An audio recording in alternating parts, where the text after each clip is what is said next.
6.2 Technical Model. What is a technical model?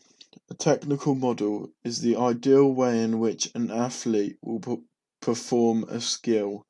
This skill used is a goal for any player performing that same skill, as it is seen as the perfect technique and therefore is idolized.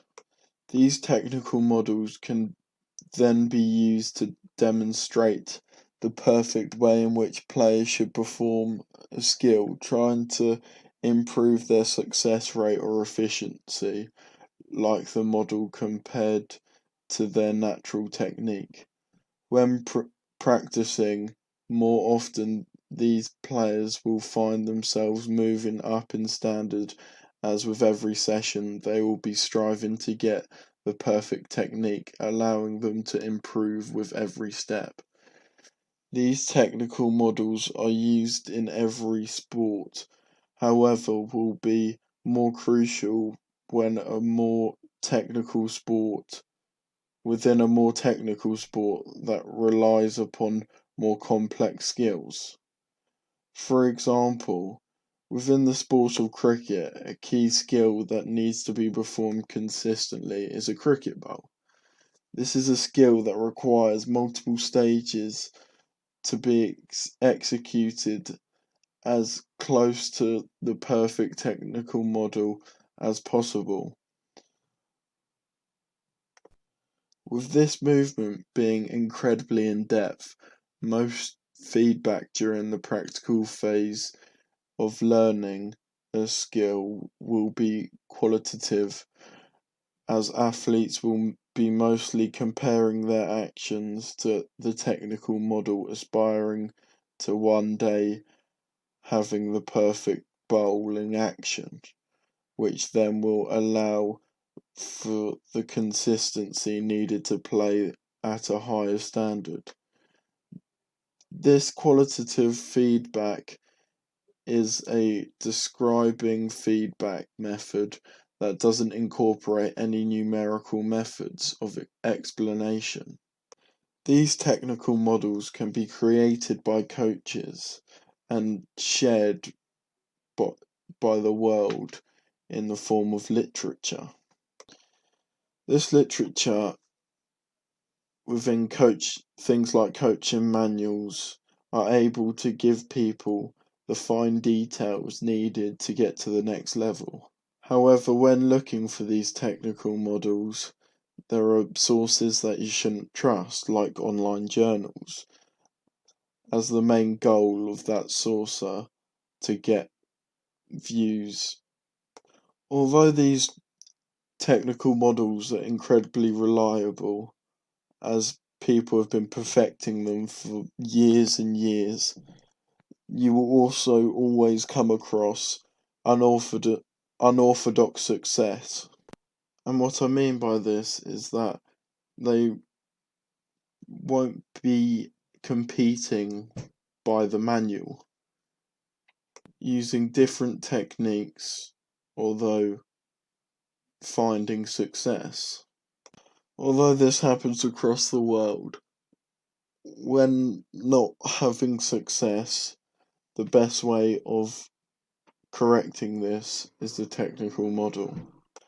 Unorthodox techniques, however, may come from technical model analysis, as there are ways to gather a required amount of information for people to create their own technical model that works for them.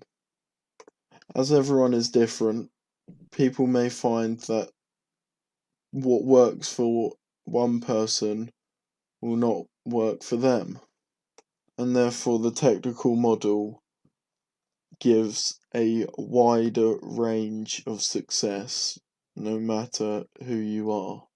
However, when a coach is coaching the technical model, they will use software like cameras to film their techniques now and allowing them to compare them to professionals. who will have perfected this technique over years. Due to the coach's opinion not always following suit, information can contain multiple versions of what professional athletes believe to be technical models, meaning that one skill doesn't always have one effective way of performing it. The way in which these athletes and coaches get this information is through literature, allowing people to read about the best way of performing the skill they need. However, I believe the most effective method of learning is visual. Watching a video of how the technical model is completed will allow athletes to gain a better understanding of what they need to do differently, as they can compare this footage. A combination is also possible. With the footage, athletes can get hold of watching the best bowlers over time, allowing them to understand what features within their technical technique give them success. With this knowledge, athletes can create a combination of aspects of bowlers' techniques to get what they feel is their perfect technical model to aspire to. Finally, a subjective method is how methods are swapped in and out dependent on their competition an athlete is preparing for or the environment they are even due to playing, due to coach's preference. The method in which coaches teach their athletes what a technical model is for their sport can have positives and negatives dependent on the circumstances. For example, literature can be praised as it gives a clear explanation of the perfect model to the athletes. However, doesn't always provide images and is hard to visualize for the athletes, not allowing them to gain a full understanding. The method of using a combination of techniques allows you to make the perfect model and is therefore a good thing, as it is personal to you and will suit your stature and style of play. Another positive of this combination is that you will have visual as well as literature. You make an informed decision of which parts of each technical model is best. However, this combination also comes with negatives, as there are so many different combinations around the world that it could be hard to find one that matches your style of play and what you think is the best way of performing that skill. The subjective method comes with many positives, like it providing a variety of methods depending on the circumstances of how the coach and the athletes want to be taught. As well as this, because they have a choice, they are able to use literature and visual learning again to gain the best understanding. Each technique should be performed. However, with the positives, there are also negatives that come with this subjective method. Negatives like only being able to use one method at one time, as well as the coach and athlete not agreeing on what method should be used at what times, which can hinder a player's development. The example I'll be showing you of how a technical model should consist of is how a cricket bowl is completed successfully by the manual. Using cricket bowling as an example of how a technical model is laid out, I will also be showing you the three main stages of any skill. These stages consist of the preparation stage, the execution stage, and finally the recovery stage. These three stages will also be incorporated within the technical model of the perfect cricket bowl.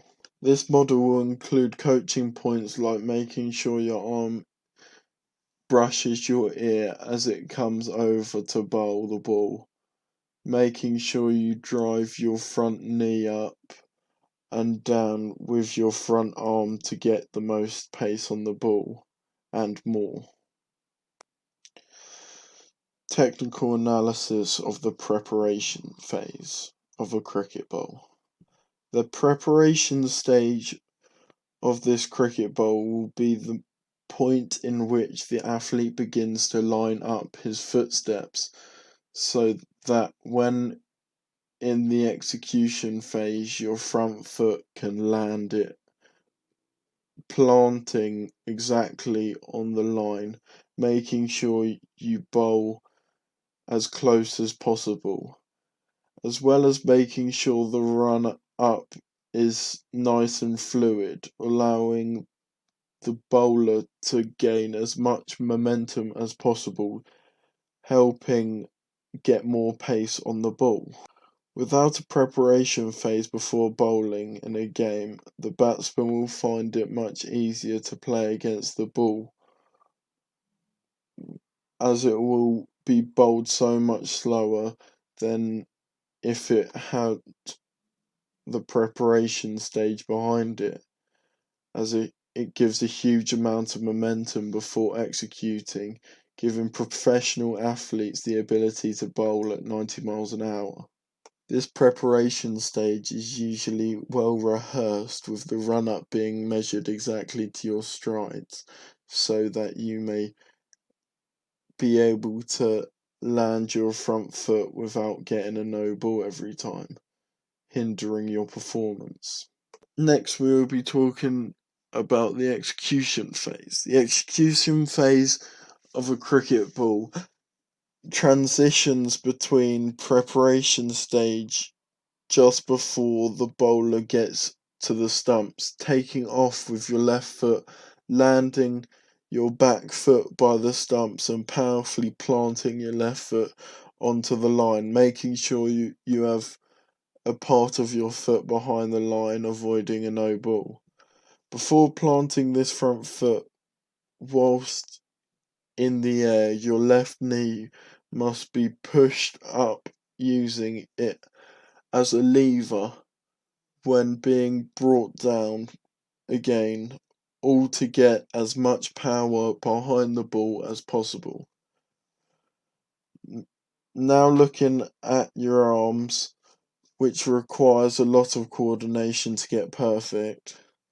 The left arm must be brought up high whilst in the air before driving it down alongside your left knee. This arm should be put up in line with the stumps, offering as an aiming arm. Whilst this is happening, the right arm must be holding the right hand up towards the chest while in the air, but will then start to unravel when the back foot has planted on the ground.